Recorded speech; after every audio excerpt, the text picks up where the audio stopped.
Welcome to Keeping It 100 Oklahoma High School Sports. I'm with a special guest tonight, Mr. Chad Cargill. We're going to talk about the ACT prep. Hey, as you can see, he got his coaching shirt on.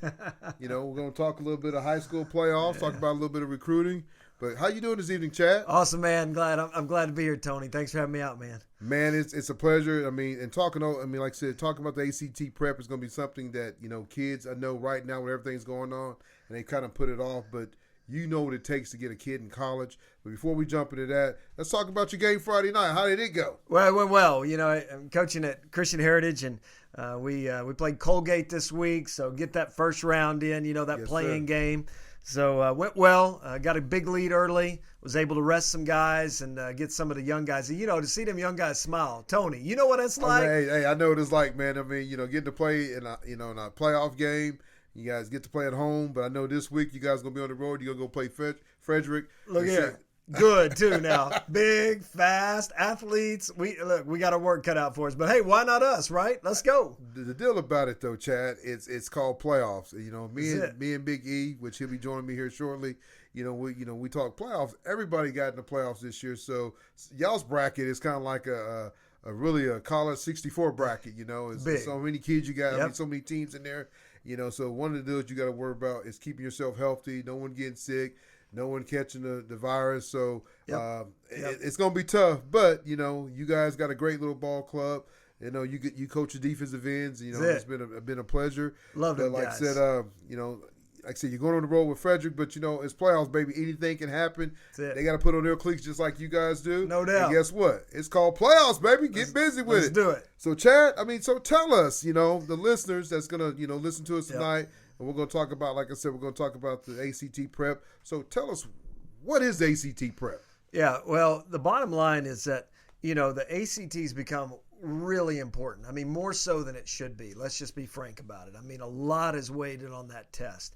And for me, when I was in high school, and I went to Hera back in the day, but I wanted to go to college. Now, no one in my family history had ever attended college or graduated college. And so my dad told me the only way it's going to happen was scholarships. Yes, sir. So I found out there's a lot of money based on that ACT test. Now, back then, students only took it once. And so it's very rare if a student took it more than once. But I found out you take it all you want. They only use your highest score. And I said, well, baby, if that's the case, let's go. So, Tony, I took that thing 18 times in high school. Chad, I'm right there with you, baby. And I'm going to keep it 100 with you. I'm keeping it real. My highest score was a 17. I hear you. And I tell you, and it's funny because, my daughter, she's Olivia, she's probably going to hate me for saying this, but she's kind of the same way. She's a smart young lady, graduated from Carl Albert, doing well in college, probably carrying about a 3.5. She made a 17. Some kids are not really meant to take tests. No doubt. But, this test now, if you want to go play college ball, you got to have this test. That's right.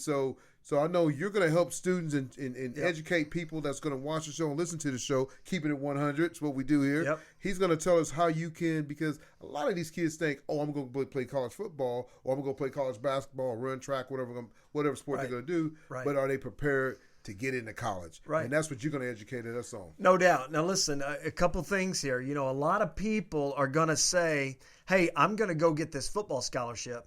I'm going to go get this basketball scholarship, so the ACT doesn't matter for me. But look, that's not the way it works. First of all, you got to get in. So, in the old days, you heard the clearinghouse. So now it's the eligibility center is what they call it, okay? Don't call it clearinghouse anymore. You got to register with that. And they're going to look at what your core course GPA is. Now, listen, you can take all that fun stuff you want, but they ain't going to look at that, okay? We got to keep it real. It ain't going to help you get in. They're only looking at the real courses. Yes, sir. So they're going to look at your math. They're going to look at your history. They're going to look at your English, and they're going to see what that core GPA is. Then they've got a chart that they use where they look at that core GPA versus your ACT, and they say yes or sorry, man, you didn't make it, all right? Now, here's the scoop. If you have, and I've got the chart here with me, but if you have a 2.5 GPA in your core classes. Are you going to get in? You will if you make 17 on your ACT. Okay. Now, here's the other thing. They're going to let you take it as many times as you want. They take your high English, high math, high reading, high science, and put them all together. And if those total 68 points, which is 17.0, you're in. 2.5 and a 17, you made it. Okay? That's Division One. That's one of the. That's Division One. Because I was going to ask you, because I know NAI, right, Division Two, Division Three, they're all a little bit different. A little bit different. Okay, so Division Two, it's a little bit lower. So if you have a 2.5 GPA, now you only have to have a 52, which is a 13. On the ACT? ACT. Whew, that's how some of them kids are getting in. 2, 5, and a 13, you're in. Now, listen, this is the one thing that's going to surprise people because I want to tell you now, a lot of people on ACTs, you start thinking, oh my gosh, how am I going to make that? Or you hear about the kid that makes a 6 or whatever. Well, let me just tell you something. In English, there's 75 questions. If you randomly guess, you don't even try. You just fill in a bubble on everything. Hit D. That's what I heard. Hit D. You can put whatever you want. Now, listen, I can give you tips on that too. Yes, but anyway, sir. you're going to make an 11 in English. Mm-hmm. You can randomly guess in math and make a 14. Okay. Randomly guess in reading, make a 12. Randomly guess in science, make a 13. You're going to get a 13 on this ACT randomly guessing. Wow. And it's going to get you in Division II right there. If you have a 2.5 core GPA. But it ain't going to get you in Division I. Won't get you in Division I. But, I mean, we're only talking a few questions to get up. So, to get up to that 17, I mean, you're not going to have to get too far because, again, now you can take as many times you want. But the point is, here's the bottom line. When I work with an athlete, if I ever am trying to help an athlete qualify, I'm going to start with a very basic question. I'm going to say, tell me the formula for the area of a circle. Mm-hmm. Now, look, most of them are going to be like, I don't know. Or it might be, well, it has something to do with pi. But here's the deal. Pi times the radius squared is the area of a circle. And guess what? It's on almost every ACT you take, right? Yes, and sir. so here's the deal. If you're a football player, don't tell me, okay, if I teach a new play and Friday night the game I called the play, you don't know the play, you're going to tell me you're just a bad football player? No, I'm going to say, you're a great football player. You didn't know the play, son. So don't, on this right here, if you don't know pi times the radius squared, that doesn't mean you're a bad test taker. It means you didn't know the area of a circle. You know what I'm saying? So what we start with athletes that are trying to qualify, we make darn sure they know the content. If you know the playbook, you got a chance. Doesn't mean you're going to be successful. Means you got a chance. So that's where athletes have to start. That's where students have to start. Know the content. Let's see what happens. That's it. So, I mean, with these classes that you do with ACT Prep, do you go to their homes? Do they come to you? You run a study guide, or you? I go to high schools. High school? I'm going to high schools. I'll be in a different high school about every day, and some will do remotely or online. But just like this week, I mean, tomorrow I'm doing one for Epic Charter. Then the next day I got one for Bartlesville and for Mulvane, Kansas. The next day I'm in Heavener, and the next day I don't remember where I'm at. The next day I'm somewhere. If somebody wanted to get with you and say, Chad, I need to get better. My kid needs to pass his ACT.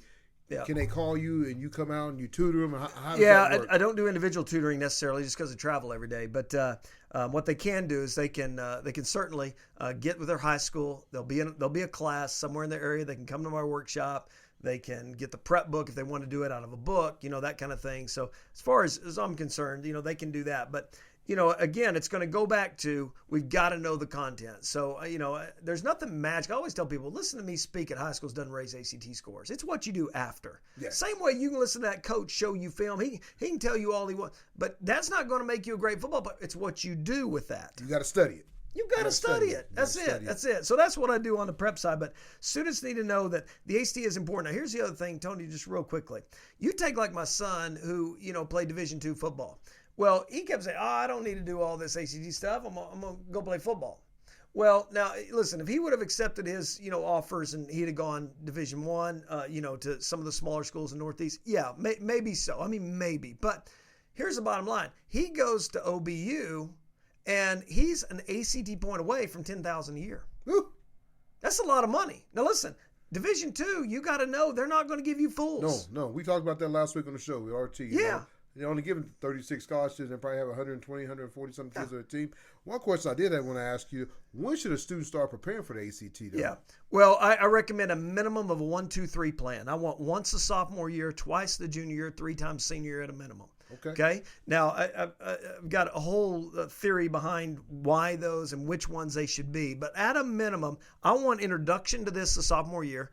I want to get a couple jabs at it my junior. And what will happen is you'll start having some of those oh my gosh moments. You'll be like, daggum, this is hard. Yeah. That's what I want. I want you to get out on that football field and get busted around a little bit. You go, okay, listen, maybe I need to listen to coach. You know what I'm saying? But one thing I learned about the ACT, sometimes they have them on a Friday night and the kid, or on a Saturday morning, the kid goes plays the game on a Friday night.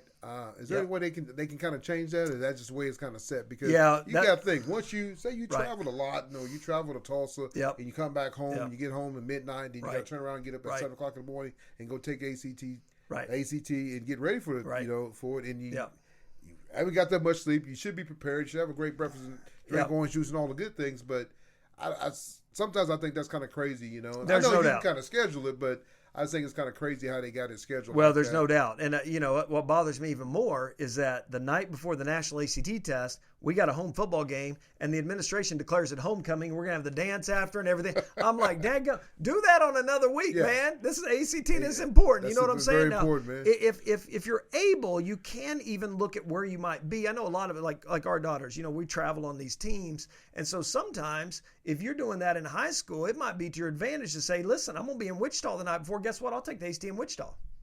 That's a great idea. I'll just stay. That way I don't have to worry about it. I'll stay in Wichita. I'll take the test there, and then I can still play my afternoon games. So what's a Prop 48, though? Because you see some of these kids that don't get in or don't pass ACT, maybe don't have a 2.5. So what is a Prop 48? Yeah. So you're going to set out a year, basically. That's what's going to happen. Is that what it is then? Yeah, you're going to set out a year. You're going to have to establish your eligibility at the college, okay? So you're going to have to go. You're going to have to make certain grades at the school and reestablish eligibility, and then you'll be good to go. But that's how they that's the old Prop 48 that we used to hear. Okay, yeah, that's a good deal. It's a good deal. Yep. So I mean, do you kind of guarantee, if somebody kind of takes your class or go through your workshop, are you guaranteed their points going to go up? So say a young man has made a 15 and he's trying to get to that 18 or 19. One, like you said earlier, the higher your points are, the more money you're going to get from some of these schools. So are you guaranteed, hey, Johnny made a 15. He really needs to get a 19 to get a little bit more money. Are you kind of guaranteed that, in your workshop, or hey? Absolutely not. You hear me? Listen. Hey, I'm just keeping it 100. That's what I'm talking about. You can shoot free throws all day long, be the best free throw coach there is. We'll shoot free throws all day, but there's some games you go 0 for 6. You know what I'm saying, Tony? I saw that this weekend. It happens. So no, but listen here. Here's the good news. If you put the work in, you do the right things, and you do it enough times, success will follow hard work. Success follows that. You know that. You shoot enough free throws out here, she ain't going 0 for 6 every night. You know what I'm saying? No, you're exactly right. So keeping it real, look, this isn't magic. You didn't become a great football player day one. You worked your tail off in a weight room. You worked your tail off at practice, and you know what? Eventually, you got pretty good. But it didn't happen by accident. Same thing with ACT. It's anything you do in life. I don't care if it's a video game. You spend enough time with it, you start getting better, and that's the way this is going to work, and you'll get there. That's good stuff, though. That's really good stuff. So I know you've had a young man that went through the recruiting process, and like I said, he he went to OBU. He had some Division I offers, and I know you went through the recruiting process, and we had RT on last week, and we kind of talked about recruiting process. We're jumping from ACT recruiting now, folks, but keep up with us because this is what we do. We keep it 100. But, kind of tell the folks that, that's went through the recruiting process. I know I went through it, but you kind of – your son was a QB, and you know how that is. There's only one QB for each team, and so you got to pick the right school for he can go and try to go play quarterback and make sure he's not – sitting behind a kid that's going to be there for 3 years and he only plays his senior. And then at that time, his senior year comes, somebody transfer in that's graduated early and comes to that school. So kind of tell us a little bit about the recruiting process that, what you went through. Yeah. Okay. So, one thing that I'll try to do here, Tony, is especially, I want the listeners to get a very practical view of this. Give me practical steps that I can do that will help me. So some of this I'll teach from mistakes. But first, we're going to try to get that highlight film ready.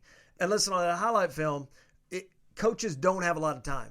So it better be concise. It better be chopped. I want the play to start and I want it to finish. I don't need to watch the guy run 60 yards after he's caught the ball. I need to see that pass. He catches it. Good. Let him take 3 steps so the coach knows he didn't, he caught it. And then I'm going to cut the film. I'm going to my next play. And look, I don't need to see a quarterback throwing 16 bombs. That does no good. It shows he can throw a deep ball. Hey, every quarterback is going to play that level and throw a deep ball. You know what I'm saying? Yes, sir. Yes, sir. That's keeping it 100. But I want to see, can he throw a 10-yard out route from the left hash to that right boundary and throw it on a dime? You know what I'm saying? Yeah. Like, no arc, zing it in there under coverage. I got to get a variety of throws. I would even chart Camden's throws for his film to make sure I had the variety. I wanted to see the big time, strong run. I wanted to see the mid out. I wanted to see the quick hot route. I wanted to see a variety. So, and quarterbacks, you don't have to highlight the quarterback before every play. If he's a quarterback recruit, the coach knows he's looking at the quarterback.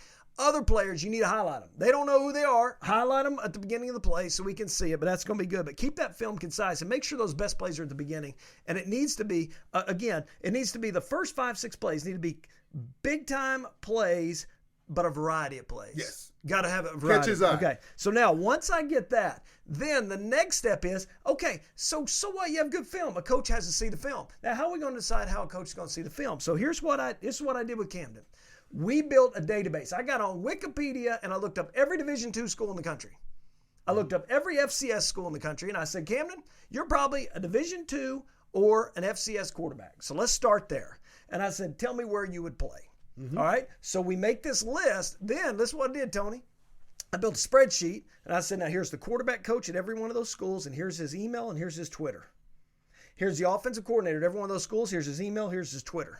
So we made this database. Then what we did, I put together a business card. Now listen, this is the greatest hack ever. I got this from Will Collins, who played at Lawton Mac. Yes, sir. Then went to UCO. He's serving our country right now. But Will Collins gave me this idea. Here's what we did. I put together a business card that had Camden's picture on it, had all of his vitals, like here's my size, my passing numbers, all that. Here's my huddle link, all that, and his contact info. And then on the back, it had his coach's information and contact info. Okay? So just a basic business card. All right? Yeah. No big deal, right? Got a great little business card. It was awesome. It looked beautiful. All right. So did you email this to them? So here's what you do with the business card. So then what I did is we went on every one of those schools that he liked. So step 1, the highlight film. Step 2, the database. Step 3, we go on every one of those schools. We did the recruiting questionnaire. Yes, sir. Now you'll find it right online. You go on their football site, it'll say recruits or recruiting questionnaire, whatever. You fill that out. You're going to put that link and all the info. Then you follow that up with an email. That email is going to go to that position coach, the recruiting coordinator, or the coordinator, whatever. You're going to send it to all of them or one of them, whatever you can find. In that email, hey, coach, my name is, and you put your name, your school, where you're at, right in the title, your position, right in the subject. Put that nice, concise email together. Can't be long. They don't have all day. No, short and sweet. Hey, here's my info. I'm really interested in possibly playing at Lehigh. I love your school. I would love for you to take a look at my film. And then you attach that business card, the front and the back, at the bottom of that email. That's it. You send that to every school that you put on that list. Okay. Every single one of them, okay? So that's the next step. All right. Now, when you send that email, what will happen is now coaches know, and you put in that email, I just filled out your recruiting survey. So now you're in their system. Okay, so every coach now knows at least, hey, here's a guy that's interested. Now, I'm going to go back to my Lehigh example. 15 minutes after we sent that email to Lehigh, offensive coordinator emails my son back and says, look here, your film's amazing. I'm interested. When can you get to Lehigh? We're on a flight to Lehigh and Columbia not long after that. They are touring us, showing us everything. Listen here, giving us the recruiting spill like no other. Yeah.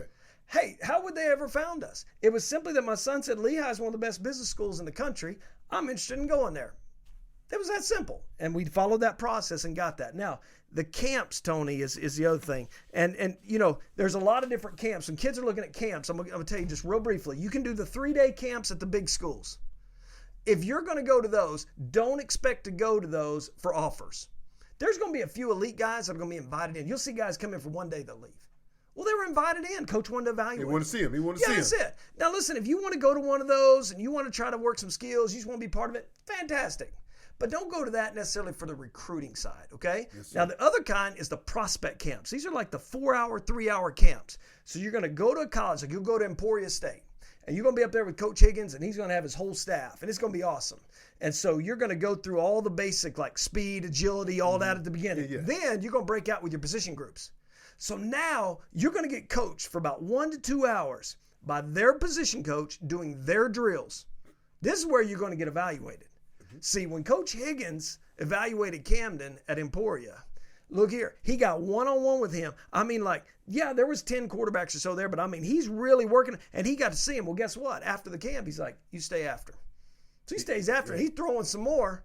Then he says, hey, who's here with you? So then he comes, he wants to talk, you know what I'm saying? And what happened? That led into his offer. See, Emporia wouldn't have known who he was. No.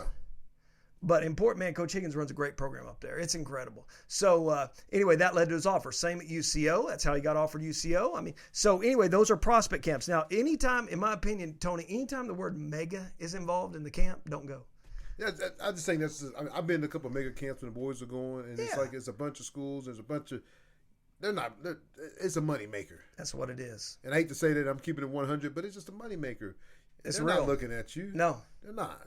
I mean, No. They're just, hey, you got Air Force there, you got Hawaii. Hey, those are grad assistant coaches. That's right. They're not here to evaluate nobody. They're just there. That's right. Collect that check, That's take it right. back to the campus. That's right. That's what it is. That's keeping it 100. If you want their coach to see you, go to their prospect camp. You want those short camps.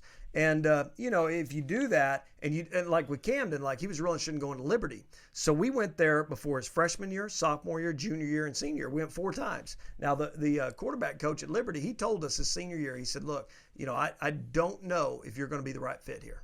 That's great. We had a good enough relationship in 4 years, and we pretty well knew that it probably wasn't going to be the right thing. But he did tell us, he said, listen here, that business card you gave me after your he told Cam, that business card you gave me after your 8th grade year, I still got it on my desk. He says, one of the best things I've ever seen. I like that. It's something you was kind of talking about, the email, because when I was kind of going through the process, getting the boys recruited, I kind of did something kind of the same thing. I didn't do the Twitter. So do you think they're opening up their emails and checking it and looking at it, or do you got to have the right fit like how you did with the business card? Because I didn't do the business card, but I did send their huddle link, things like that. But so look here, if you fill out the recruiting questionnaire, you follow that up with an email. Make sure in that email it has your name, your position, your school right at the top, and you send it to the right coach. The recruiting coordinator is going to look at it. The position coach is going to look at it. Okay. Now, look, if Camden would have sent that to Oklahoma State, I'm not sure Yursich would have looked at it. No. Now, granted, when he was younger, we went to camp up at OSU, the 3-day camp, just because he wanted to experience it. Yes. And that was great. And guess what? Yursich pulled him to the side and threw one-on-one with him for almost a half hour. So ain't nothing wrong with that. Ain't nothing wrong with that. But he wasn't big enough, fast enough really to play at that level. And, he didn't grow in that. So, but I don't know that we'd have sent that to Yursich. He'd have looked at it. Yeah. But I do know if we'd have sent that to Garen Higgins or, Coach Gower at OBU, or we'd have sent that to, some of these smaller FCS schools, they would have looked at it for sure. Now, some big Division I's, maybe they would. Yeah. But, probably not. We'd have to go get in front of them and, anyway. But it never hurt. Send it. Hey, that's good. That's a good point. Yeah. Like I said, I always when I did it, I never really got that many hits. But, I think the recruiting process is hard. And, I can ask you right now, you're a high school coach. You coach on the defense side of the ball. Are you helping your young men get recruited, or do you guys got somebody to kind of do that for you? Yeah, we've got a Rod Wolfhard, who's on our staff, coached at OBU, and now because his kid's gone to CHA, he's come and coached at CHA, so he kind of coordinates most of that for us. But certainly, we tell kids, I got a defensive end, he got a chance. Spencer Smiley's his name. He got a chance to play at the next level. And we're having these exact talks. I've already told him, look here, you got to get the business card. I'm going to get you. I got a whole series of blog posts I put together on this. I'm getting to them. The whole works. But, the bottom line is coaches are only going to be able to do so much, right?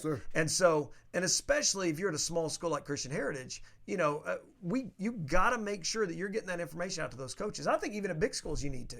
Because you get lost in the wash. That's pretty good what you're saying, because that's what I'm trying to let these parents know. We're trying to educate what we do, keep it at 100. We're trying to help kids get recruited, get their names out there. And one of the things I think some parents get caught up that the coach supposed to do it. And me as a parent, I thought the coach supposed to do it. So letting the parents know and the listeners that's following the show, keeping it 100, should the parents get more involved and do it themselves? Don't depend on the coach. I'm just asking you. You're a coach. You're a coach at the high school level. Yep. So, should it be more the parents doing it? Yeah. Or should they, keep it in the coach's hands? Or, what should they do? My job is to assist the home. My job is to assist the home, assist the parent, assist the kid. I want to partner with the parent. As a coach, I want to partner with the parent. And so, yes, I can help you. I can give advice. But ultimately, as the parent, you take like my daughter Clarity. Clarity, and she's got a chance to be a good track athlete. And listen, coaches are going to find her from those track stats or whatever, but I will promise you, as her parent, I'm not going to depend on someone else to get info out. No. I'm going to pick every school with her that she might be interested in going to. We're going to have that information going to those schools because we're going to take that initiative, and coaches can help. Chad, I said the same thing to a guy today. Yeah. I was out in the market, and a guy, Timmy, I told him the same thing. His daughter's a good little basketball player. She's playing up there at Bethel, 7th grade. I said, Timmy, you got to start getting film on. You got to get on Twitter. And I said, if she can play, people's going to find her. But you can't. You got to help. Twitter helps a lot. I'm telling you, Twitter's the game. Because all it takes is one person to say, man, I saw this little girl on Twitter. She's a pretty good little ball player. Is people going to go find her in Bethel? you might not gonna find a bunch of D1, D2 schools out there. Right. But if somebody comes across her Twitter page and see what she's doing, and I'll tell you right now, my daughter's class of 2029. I'm gonna pub her. I mean, I think she could be a basketball player. No doubt. She could be a track player, track star. Can. You know, and you know, me and my wife, we argue back and forth. She might be a piano player. I don't know. She plays the piano on Tuesday, and she's good at it. Ain't nothing wrong with that. You know what I'm saying? But you know, I'm just saying, Yeah. as parents, I think we got to educate ourselves and find how to get our kids out there. Yep. Don't depend on the coaches. Don't depend that, hey, man, I thought my kid was a D1, D2. Sometimes you got to look at the level your kid's going to play at. He might not be a D1. He might not be a big D1. He might be, you said it yourself, hey, yeah, my kid was probably, I started the D2 and I worked myself up to the smaller D1s. And sometimes parents don't look at that. They think, well, Johnny got a D1. I didn't get one. And I was that parent for a long time. And I had to realize that, hey, you know what?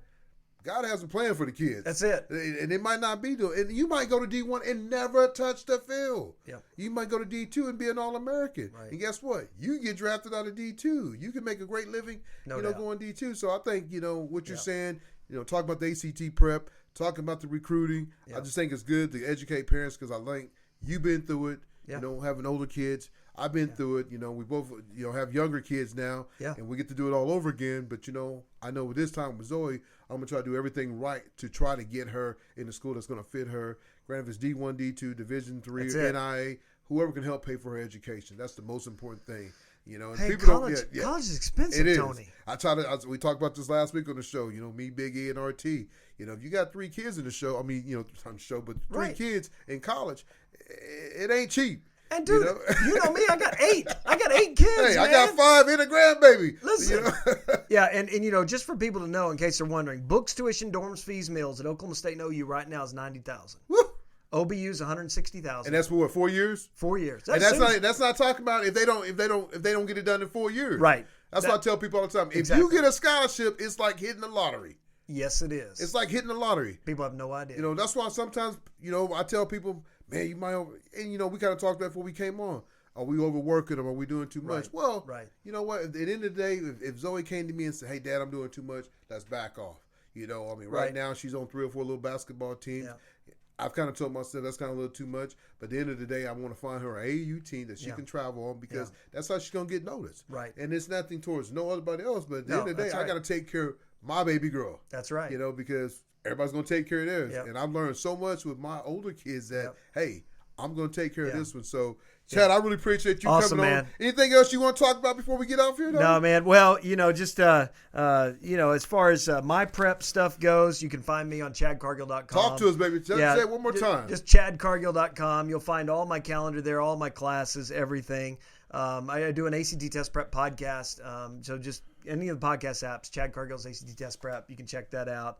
And my son Camden's doing quarterback training too, Tony. Talk to us, man. Yeah, you can Camden Cargill and man, just fundamental. I mean, it bothers me so badly, Tony, when I see kids that are paying astronomical money for training.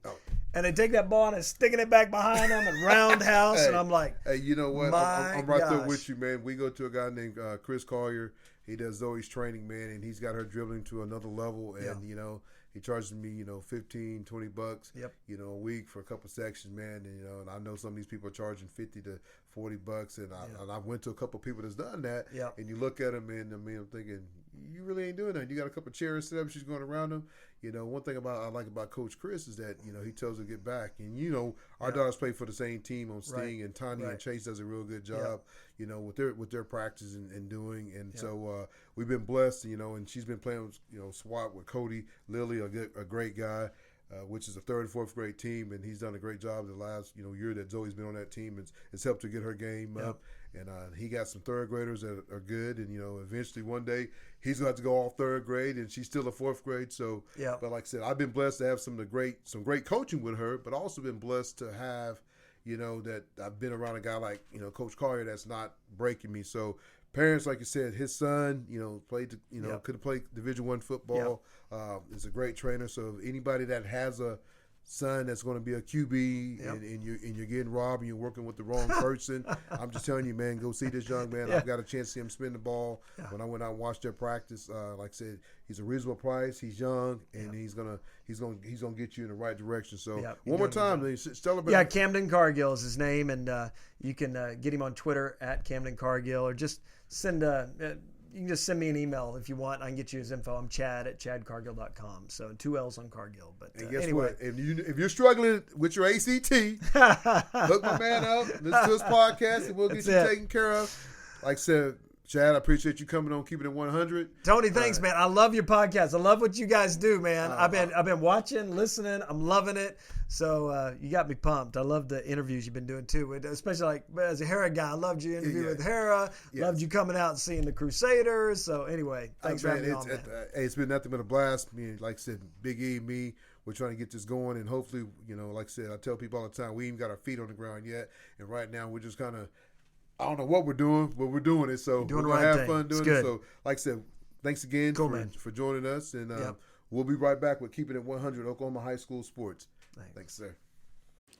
With 25 years experience in the industry, Line-X Customs OKC is your one-stop shop for all your vehicle accessory needs. Specializing in spray-in liners, lifts, levels, wheels, tires, bed covers, and anything else you need to make your ride look and sound better. Call Eric and the boys at 405-778-8878.